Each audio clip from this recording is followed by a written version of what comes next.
ಇದೇ ಅಡ್ರೆಸ್ಸೇ ಅವ್ರು ಮೆಸೇಜ್ ಮಾಡಿರೋದು. ಎಷ್ಟು ಸರಿ ಫೋನ್ ಮಾಡಿದ್ರು ಫೋನೇ ತೆಗಿತಾ ಇಲ್ವಲ್ಲ. ಅಲ್ಲ, ಈ ನಂಬರ್ಗೆ ಫೋನ್ ಮಾಡಿ ಅಂತ ಹೇಳಿದ್ರು. ಎಷ್ಟು ಸರಿ ಫೋನ್ ಮಾಡಿದ್ರು ಫೋನೇ ತೆಗಿತಾ ಇಲ್ಲ. ನಿಜ ಹೇಳಿದ್ರು ಸುಳ್ಳು ಹೇಳಿದ್ರು ಒಂದು ಗೊತ್ತಾಗ್ತಿಲ್ಲ ನನಗೆ. ಹಾಗೆ ನೋಡಿದ್ರೆ ಇಲ್ಲೇನೋ ಫಂಕ್ಷನ್ ನಡೀತಾ ಇದೆ. ಸೊ ಫಂಕ್ಷನ್ಗೆ ಐಶುನು ಬಂದಿರ್ಬೋದು. ಆದರೆ ಅವ್ರು ಫೋನ್ ಯಾಕೆ ತೆಗಿತಾ ಇಲ್ಲ?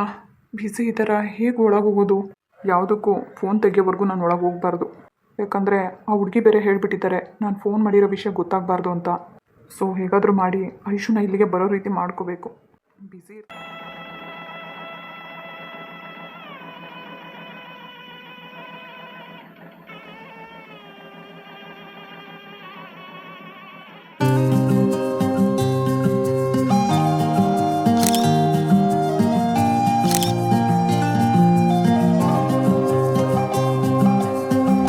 ಚಂದ್ರು, ನಿಮ್ಮವ್ರನ್ನೆಲ್ಲ ಕರೆಯಪ್ಪ, ಊಟ ಮಾಡಲಿ ಹೊರ ತುಂಬ. ಆಯ್ತಮ್ಮಮ್ಮ. ಇಷ್ಟೊತ್ತಾದರೂ ಫೋನ್ ತೆಗಿತಿಲ್ಲ, ಏನು ಮಾಡೋದು? ಮದುವೆ ಎಲ್ಲ ತುಂಬ ಚೆನ್ನಾಗಾಯ್ತು ಕಣೆ. ಹೌದು ಕಣೆ, ನಮ್ಮ ಅತ್ತಿಗೆ ಹೇಳ್ತಾ ಇದ್ರು ಅಲ್ವಾ, ತುಂಬ ಬೇಜಾರಾಯಿತು. ಹೌದು ಕಣೆ, ಯಾಕೋ ನನಗೂ ಬೇಜಾರಾಯಿತು. ಊಟ ಹೇಗಿತ್ತು ಐಶು? ತುಂಬ ಚೆನ್ನಾಗಿತ್ತು ಕಣೆ. ಸರಿ, ನಾನಿನ್ನು ಹೊರಡ್ಲಾ? ಹಲೋ ಮೇಡಮ್, ನೀನು ನಾಳೆ ಕಳಿಸೋದು ನಾನು ಇವತ್ತಲ್ಲ. ಪೂಜಾ, ನಾಳೆ ಇನ್ನೇನಕ್ಕೆ, ಮದುವೆ ಎಲ್ಲ ಆಯ್ತಲ್ವಾ, ಸೊ ಹೊರಡ್ತೀನಿ. ಪ್ಲೀಸ್ ಕಣೆ, ಇವತ್ತು ಹೋದ್ರೆ ಮತ್ತೆ ಇನ್ಯಾವತ್ತು ಬರ್ತೀವೇನೋ ನೀನು. ಮದುವೆ ಅಂತ ನೆಪ ಹಾಕೊಂಡು ಬಂದಿದ್ಯಾ, ಮತ್ತೆ ಇನ್ನೇನಕ್ಕಂತ ಬರ್ತೀಯ ನಿನ್ನ ಮನೆಗೆ? ಯಾವಾಗಾದರೂ ಬರ್ತೀನಿ ಕಣೆ. ಪ್ಲೀಸ್ ಕಣೆ, ಇವತ್ತು ಒಂದು ದಿವಸ ಇದು ನಾಳೆ ಹೋಗ್ಬೋದಲ್ವಾ? ಪ್ಲೀಸ್ ಕಣೆ, ನನಗೋಸ್ಕರ.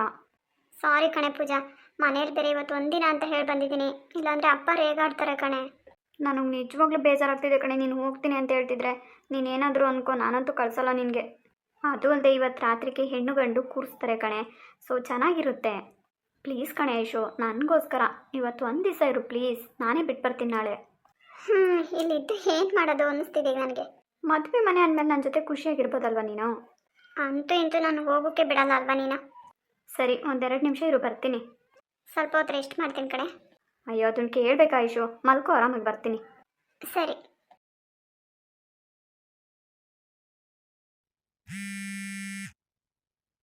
ಹಲೋ ರೀ ಮಿಸ್ಟರ್, ಯಾಕ್ರಿ ಫೋನ್ ತೆಗಿತಾ ಇಲ್ಲ ನೀವು? ಅಯ್ಯೋ ಸಾರಿ ರೀ, ದಯವಿಟ್ಟು ಕ್ಷಮಿಸ್ಬಿಡಿ, ಮದುವೆ ಬ್ಯುಸಿಲಿದ್ದೆ. ಅಲ್ಲ ರೀ, ಎಲ್ಲಿದ್ದೀರಾ ನೀವು? ನಿಮ್ಮನ್ನು ಹೇಗೆ ಹುಡ್ಕೋದು ನಾನು? ಅಲ್ಲ, ಎಷ್ಟೊತ್ತಾಯ್ತು ಗೊತ್ತಾ ಬಂದು ನಾನು? ತುಂಬ ಹೊತ್ತಿಂದ ಫೋನ್ ಟ್ರೈ ಮಾಡ್ತಾಯಿದ್ದೀನಿ, ನೀವೇ ಮಿಸ್ ಕಾಲ್ ನೋಡಿ. ಸಾರಿ ರೀ, ನಿಮ್ಮ ಹುಡುಗಿ ಜೊತೆಲೇ ಇದ್ರು, ಹೇಗೆ ಮಾತಾಡೋಕ್ಕಾಗುತ್ತೆ ಹೇಳಿ? ರೀ, ನಿಜ ಹೇಳ್ತಿದ್ದೀರಿ ಅಂದರೆ ನೀವು, ಅಥವಾ ಏನಾದರೂ ರೀ ಡ್ರಾಮಾ ಮಾಡ್ತಾಯಿದ್ದೀರಾ ನೀವು? ಚೇಚೆ, ಆ ಥರ ಎಲ್ಲ ತಿಳ್ಕೊಬೇಡ್ರಿ, ಖಂಡಿತ ನಿಜಾನೇ ಹೇಳ್ತಾ ಇರೋದು. ನೋಡಿ, ನೀವು ಕಳಿಸಿರೋ ಲೊಕೇಶನ್ಗೆ ಕರೆಕ್ಟಾಗಿ ಬಂದಿದ್ದೀನಿ. ಎಲ್ಲಿದ್ದೀರಾ ನೀವು? ಹೌದಾ, ಎಲ್ಲಿ ಕಾಣಿಸ್ಲೇ ಇಲ್ವಲ್ಲ ನೀವು? ರೀ, ಇಲ್ಲಿ ಯಾವುದೋ ಫಂಕ್ಷನ್ ನಡೀತಾ ಇದೆ, ಬ್ಯಾಕ್ ಸೈಡ್ ಇದ್ದೀನಿ ಕಣ್ರಿ. ಹೌದಾ, ಒಂದು ನಿಮಿಷ ಇರಿ, ಬರ್ತೀನಿ. ಒಂದು ನಿಮಿಷ, ಹೇಗೆ ಗುರ್ತುಡಿಯೋದು ನಿಮಗೆ? ರೀ, ಇಲ್ಲಿ ಮನೆ ಹಿಂದೆ ಒಂದು ಕಾರ್ ನಿಂತಿದೆ ನೋಡಿ, ಅಲ್ಲೇ ಇದ್ದೀನಿ. ಹೌದಾ, ಒಂದು ಸೆಕೆಂಡ್ ಇರಿ. ವಾವ್, ಏನಪ್ಪ ಹುಡುಗ ಎಷ್ಟು ಚೆನ್ನಾಗಿದ್ದಾನೆ. ಹಲೋ ಹೇಳ್ರಿ. ಅಲ್ರಿ, ಇಷ್ಟು ಡೈರೆಕ್ಟಾಗಿ ನೀವು ಇಲ್ಲೇ ನಿಂತಿದ್ದೀರಲ್ಲ, ಸ್ವಲ್ಪ ಮುಂದೆ ಆದ್ರೆ ನಿಂತ್ಕೋಬೇಕಲ್ವಾ? ರೀ, ಗೊತ್ತಿಲ್ಲದಿರೋ ಅಡ್ರೆಸ್ಸಿಗೆ ಬಂದು ಅಲ್ಲಿ ನಿಂತ್ಕೋಬೇಕಲ್ವ, ಇಲ್ಲಿ ನಿಂತ್ಕೋಬೇಕಲ್ವ ಅಂದರೆ ಎಲ್ಲಿ ನಿಂತ್ಕೊಳಕ್ಕಾಗುತ್ತೆ ನಾನು? ಅಂದರೆ ಕಾರಲ್ಲಾದರೂ ಕೂತ್ಕೋಬೇಕಲ್ವಾ? ಡೈರೆಕ್ಟ್ ನಿಮ್ಮ ಹುಡುಗಿ ಕಾಣಿಸ್ತೀರಾ ನೀವು? ಹೌದಾ, ಇರಲಿ ಬಿಡ್ರಿ, ಪರವಾಗಿಲ್ಲ. ಎಲ್ಲಿದ್ದಾರೆ ಐಶು ಇವಾಗ? ಸಾರಿ ರೀ, ತುಂಬ ಹೊತ್ತು ಕಾಯಿಸ್ಬಿಟ್ಟೆ ನಿಮ್ಮನ್ನು ಅನಿಸುತ್ತೆ. ಅಲ್ರಿ, ಬಂದಮೇಲೆ ಫೋನ್ ಮಾಡಿ ಅಂತ ಹೇಳಿ ಇಷ್ಟೊತ್ತು ವೆಯ್ಟ್ ಮಾಡೋದು. ಹೇಳಿದ್ನಲ್ವಾ, ನಿಮ್ಮ ಹುಡುಗಿ ಜೊತೆಗೆ ಇದ್ರು, ಅದು ಅಲ್ಲದೆ ಅಣ್ಣನ ಮದುವೆ ಆಗಿರೋದ್ರಿಂದ ಜೊತೆಲೇ ಇರಬೇಕಾಗಿತ್ತು. ಸಾರಿ. ಸರಿ, ಐಶು ಎಲ್ಲಿದ್ದಾರೆ? ಅಲ್ಲ, ನಿಮ್ಮನ್ನು ಕರೆಸೋದನ್ನು ಕರೆಸ್ಬಿಟ್ಟಿದ್ದೀನಿ, ಹೇಗೆ ಮೀಟ್ ಮಾಡ್ತೀರಾ ಅವಳನ್ನ? ಅದು ಅಲ್ಲದೆ ಇವಾಗ ಅವಳು ಊರಿಗೆ ಹೊರಟು ಕೂತಿದ್ದಾಳೆ, ಹೇಗೋ ಫೋರ್ಸ್ ಮಾಡಿ ನಾನು ಇಲ್ಲೇ ಇರಿಸ್ಕೊಂಡಿದ್ದೀನಿ. ರೀ, ಅಂಥ ಕೆಲಸ ಏನಾದರೂ ಮಾಡಿಬಿಟ್ಟಿರಾ? ಹೇಗಾದರೂ ಮಾಡಿ ಅವ್ರನ್ನ ಇಲ್ಲೇ ಇರಿಸ್ಕೊಳ್ಳಿ, ದಯವಿಟ್ಟು ಕಳಿಸ್ಬಿಡಿ ಮನೆಗೆ. ಹೇಗೋ ಮ್ಯಾನೇಜ್ ಮಾಡಿದ್ದೀನಿ, ಸೊ ಕಳಿಸ್ಕೊಡ್ಲಾ ಬೇಡವಲ್ಲ? ನಂಗೆ ಭಯ ಆಗ್ತಿದೆ ರೀ. ಅದು ಅಲ್ಲದೆ ನಿಮ್ಮನ್ನು ಕರೆಸಿದ್ದೀನಿ ಅಂತ ಗೊತ್ತಾದರೆ ನನ್ನ ಮೇಲೆ ಹೇಗೆ ರಿಯಾಕ್ಟ್ ಮಾಡ್ತಾಳೋ ಗೊತ್ತಿಲ್ಲ ನನಗೆ. ನಿಮ್ಮ ಹೆಸರು ಗೊತ್ತಾಗಲಿಲ್ಲ ನನಗೆ. ಪೂಜಾ ಅಂತ. ಮೊದಲನೇದಾಗಿ ದೊಡ್ಡ ಥ್ಯಾಂಕ್ಸ್ ರೀ ನಿಮಗೆ. ನೋಡಿ, ನೀವೇನು ಭಯ ಪಡಬೇಡಿ ಆಯಿತಾ? ಏನೇ ಇದ್ರೂ ನಾನು ಫೇಸ್ ಮಾಡ್ತೀನಿ. ಸೊ ಮೊದಲು ಐಶುನ ಕರೀರಿ. ನೋಡಿ, ಅವಳು ನಿಮ್ಮ ಹತ್ರ ಏನು ಮಾತಾಡ್ತಾಳೋ ಬಿಡ್ತಾಳೋ ಗೊತ್ತಿಲ್ಲ, ಆದರೆ ಅವಳು ನಿಮ್ಮನ್ನು ತುಂಬ ಇಷ್ಟಪಡ್ತಾಳೆ. ಬಟ್ ಇಷ್ಟನೇ ಪಡಲ್ಲ ಅನ್ನೋ ಥರ ತೋರಿಸ್ಕೊತಾ ಇದ್ದಾಳೆ ಅಷ್ಟೇ. ಗೊತ್ತು ರೀ, ಏನು ಪ್ರಾಬ್ಲಮ್ ಆಗಿದೆ ಅನ್ನೋದು ನನಗೆ ಗೊತ್ತಾಗಬೇಕು ಇವತ್ತು ಅಷ್ಟೇ. ಇಷ್ಟು ದಿನ ಒಂದು ಫೋನ್ ಕಾಲಕ್ಕೆ ಸಿಗದೆ ನನಗೆ ನೋಡೋಕ್ಕೂ ಆಗ್ದೇ ನನ್ನ ಮನಸ್ಸಿಗೆ ತುಂಬ ನೋವು ಮಾಡಿದ್ದಾಳೆ. ಅವ್ರದ್ದು ಏನಾಗಿದೆ ಅನ್ನೋದು ನನಗೆ ಗೊತ್ತಾಗಬೇಕು. ಕಾರಣ ಏನಂದರೆ, ಮದುವೆಗೆ ಅವ್ರ ತಂದೆ ಒಪ್ತಾ ಇಲ್ಲ, ಇದೇ ಒಂದು ದೊಡ್ಡ ರೀಸನ್ ಇಟ್ಕೊಂಡು ಅವಳು ನಿಮ್ಮನ್ನು ದೂರ ಮಾಡ್ತಾ ಇರೋದು. ಆದರೆ ನಿಮಗೆ ಗೊತ್ತಿದ್ರು ಗೊತ್ತಿಲ್ಲದೆ ಇರೋ ಥರ ಇದ್ಬಿಡಿ. ಅವಳು ಏನು ಹೇಳ್ತಾಳೆ ಅದ್ರ ಮೇಲೆ ನೀವು ರೆಸ್ಪಾನ್ಸ್ ಮಾಡಿ, ಸರಿನಾ? ಏನು ಮದುವೆಗೆ ಅವರಪ್ಪ ಒಪ್ತಿಲ್ವಂತ? ಹೌದು ರೀ, ಅವರಪ್ಪ ನೋಡಿದ ಹುಡುಗನ ಅವಳು ಮದುವೆ ಆಗಲಿಲ್ಲ ಅಂತ ಈ ಮದುವೆನ ಒಪ್ತಾ ಇಲ್ಲ ಅವರಪ್ಪ.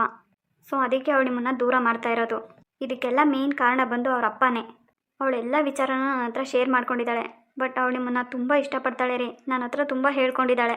ನೀವಿಲ್ಲ ಅಂದರೆ ಅವಳು ಬದುಕೋದು ಇಲ್ಲ. ದಯವಿಟ್ಟು ಹೇಗಾದರೂ ಮಾಡಿ ಐಶುನ ಮದುವೆ ಮಾಡ್ಕೊಳ್ಳಿ. ಅವ್ರ ಅಪ್ಪ ತೋರಿಸಿದ ಫಾರಿನ್ ಹುಡುಗನ ಮದುವೆ ಆಗಲಿಲ್ಲ ಅಂತ ಒಂದೇ ಒಂದು ಕಾರಣಕ್ಕೆ ತುಂಬಾ ಚಿತ್ರಹಿಂಸೆ ಕೊಟ್ಟಿದ್ದಾರೆ ಅವಳಿಗೆ. ಅವಳೇನಾದರೂ ಮತ್ತೆ ನಿಮ್ಮನ್ನು ನೋಡೋದಾಗಲಿ, ನಿಮ್ಮ ಜೊತೆ ಮಾತಾಡೋದಾಗಲಿ, ಅಥವಾ ನಿಮ್ಮ ಜೊತೆ ಫೋನಲ್ಲಾದರೂ ಕಾಂಟ್ಯಾಕ್ಟ್ ಇಟ್ಕೊಂಡ್ರೆ ನಾನು ಬದುಕಿರಲ್ಲ, ಸತ್ತು ಹೋಗ್ತೀನಿ ಅಂತ ಎದುರಿಸ್ಬಿಟ್ಟಿದ್ದಾರೆ ಅವಳಿಗೆ. ಅದಕ್ಕೆ ಅವಳು ನಿಮ್ಮ ಜೊತೆ ಮಾತಾಡ್ತಿಲ್ಲ. ಅಷ್ಟೇ ಅಲ್ಲ, ಕಾಲಕ್ರಮೇಣ ನಿಮ್ಮನ್ನು ಮರಿಬೇಕು ಅಂತ ಪ್ರಯತ್ನ ಪಡ್ತಿದ್ದಾಳೆ. ಪ್ಲೀಸ್, ಹೇಳೋಕ್ಕಾಗಲ್ಲ. ಅವ್ರ ಅಪ್ಪ ಬೇರೆ ಹುಡುಗನ ನೋಡಿ ಅವಳಿಗೆ ಮದುವೆ ಮಾಡಿದ್ರು ಮಾಡ್ತಾರೆ. ದಯವಿಟ್ಟು ನೀವೇನಾದರೂ ಒಂದು ನಿರ್ಧಾರ ತೊಗೊಳ್ಳೇಬೇಕು.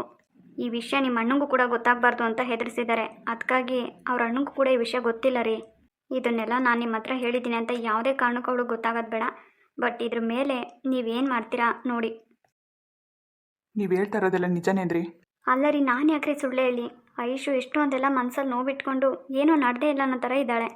ಅವರಪ್ಪ ಅವಳಿಗೆ ಬೇರೆ ಹುಡುಗ ನೋಡಿ ಮದುವೆ ಮಾಡಿದ್ರು ನಿಜವಾಗೂ ಅವಳು ನಿಮ್ಮದು ಬಿಟ್ಟು ಬದುಕಿರಲ್ಲ ರೀ. ಐಶು ಇಲ್ಲ ಅಂದರೆ ನಾನು ಬದುಕಿರಲ್ಲ. ನಿಜವಾಗ್ಲೂ ರೀ, ಎಂಥ ಸಮಯದಲ್ಲಿ ಅವಳು ನಿಮ್ಮ ಬಗ್ಗೆನೇ ಯೋಚನೆ ಮಾಡ್ತಾ ಇರ್ತಾಳೆ. ನಿಮ್ಮನ್ನು ಅಷ್ಟೊಂದು ಪ್ರೀತಿಸಿ ಮನಸ್ಸಲ್ಲಿ ಅಷ್ಟು ನೋವಿಟ್ಕೊಂಡು ಅದು ಹೇಗೆ ಅದನ್ನೆಲ್ಲ ಸಹಿಸ್ಕೊಂಡಿದ್ದಾಳೋ ನನಗಂತೂ ಗೊತ್ತಾಗ್ತಿಲ್ಲ. ಇದನ್ನೆಲ್ಲ ನೋಡೋಕ್ಕಾಗ್ತೇನೆ ನಾನು ನಿಮ್ಮ ನಂಬರ್ ತೊಗೊಂಡು ಫೋನ್ ಮಾಡಿದೆ. ನನ್ನ ನಂಬರ್ ನಿಮ್ಗೆ ಹೇಗ್ರಿ ಸಿಕ್ತು? ಅವ್ರ ಅಪ್ಪ ಅವಳಿಗೆ ಫೋನ್ ಕೂಡ ಯೂಸ್ ಮಾಡಬಾರ್ದು ಅಂತ ಹೇಳಿದ್ದಾರೆ. ಅವ್ರ ಮನೆಗೆ ಐಶುನ್ ಕರ್ಕೊಬರೋಕ್ಕೆ ಅಂತ ಹೋದಾಗ ಅವ್ರ ಅತ್ತಿಗೆ ಹತ್ರ ಈಸ್ಕೊಂಡೆ. ಈ ವಿಷಯ ಅವ್ರ ಅಣ್ಣ ಅತ್ತಿಗೆ ಯಾರಿಗೂ ಗೊತ್ತಿಲ್ಲ. ಗೊತ್ತಿಲ್ಲದೆ ಇರೋರ ಥರ ನಾಟಕ ಮಾಡ್ತಿದ್ದಾರೆ ಅಪ್ಪ ಮಗಳು. ಇದನ್ನೆಲ್ಲ ಮಾಡಿಸ್ತಾ ಇರೋದು ಅವ್ರ ಅಪ್ಪನೇ. ದಯವಿಟ್ಟು ಹೇಗಾದರೂ ಮಾಡಿ ಅವ್ರ ಅಪ್ಪನ ಎದುರಾಕೊಂಡು ಐಶುನ ನೀವು ಮದುವೆ ಮಾಡ್ಕೊಳ್ಲೇಬೇಕು.